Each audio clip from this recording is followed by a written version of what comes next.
Quand nous nous sommes installés ici, nous avons choisi la sobriété. J'ai écrit un livre sur la sobriété heureuse, c'est-à-dire la sobriété comme facteur de bonheur. Pourquoi? Parce qu'elle est libératrice.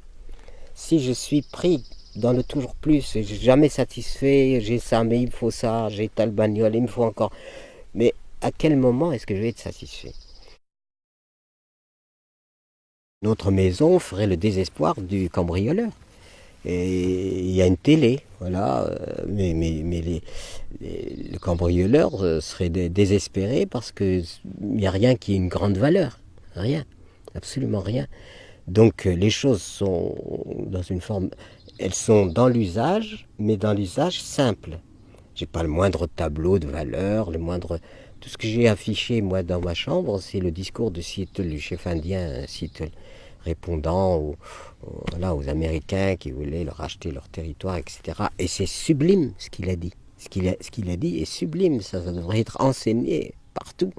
Cette puissance justement de la modération, de la simplicité, du leurre dans lequel nous sommes, selon lequel c'est par l'argent qu'on a du bonheur. Mais non, l'argent n'apporte pas le bonheur, il apporte, bien sûr, j'en ai manqué, et c'est pas pratique, c'est vraiment pas confortable.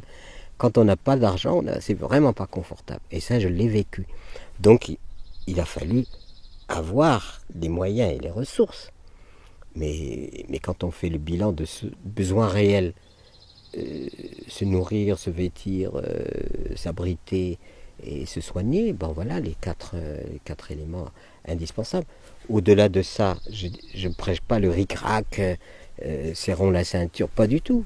Je suis tout à fait dans le fait qu'il y ait une espèce de légèreté aussi à se faire plaisir, mais évidemment dans une forme de modération. J'ai jamais compris pourquoi on donne une valeur pareille à un caillou luisant comme le diamant.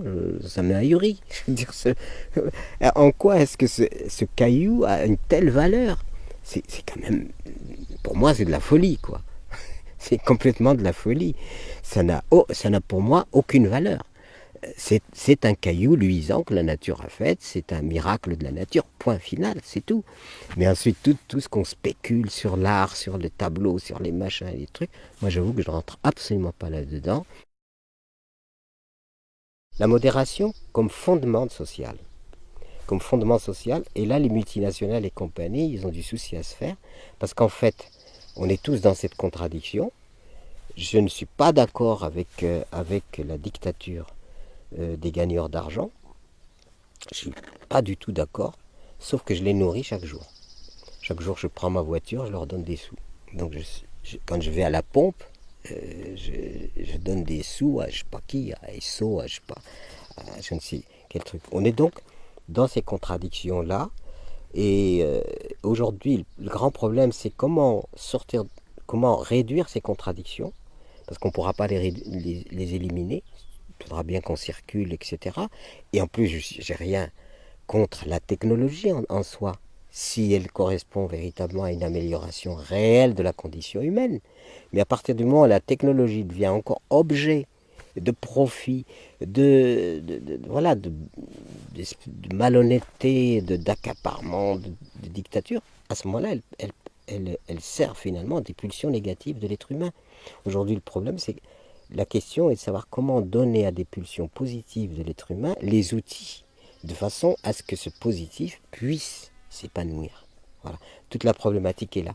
Et ça ne pourra pas passer en dehors de l'option radicale et fondamentale de la modération.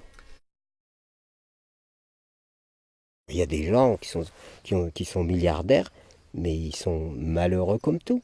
Pourquoi? Parce qu'il y a une chose, alors on peut gagner de l'argent, on peut avoir des yachts, on peut avoir des avions privés, on peut frimer, on peut éclater. Il n'y a qu'une chose qu'on ne peut pas acheter, c'est la joie de vivre. Et la joie de vivre n'est pas à la portée de l'argent, pas du tout. Et cette joie de vivre, je vais en Afrique, certaines personnes se disent, est-ce que demain on aura à bouffer? Ils sont heureux quand même. Et je viens dans l'abondance, dans la surabondance. Et qu'est-ce qu'on fait? La consommation d'anxiolytiques qui n'arrête pas de monter. Donc il y a quand même à réfléchir, mais qu'est-ce que vivre? On est sur cette planète pour être heureux, on n'est pas pour cette planète pour en baver, et comme dans un pénitencier, je veux dire, c'est l'horreur absolue. Et cette question-là, tant qu'on n'aura pas pris le temps vraiment profond de répondre à cette question, on continuera à être dans cette espèce de misère intérieure qui est de plus en plus difficile et qui amène les gens jusqu'à trouver que la mort c'est plus facile que la vie. Et qui se donnent la mort parce qu'ils estiment que c'est plus facile de mourir que de vivre.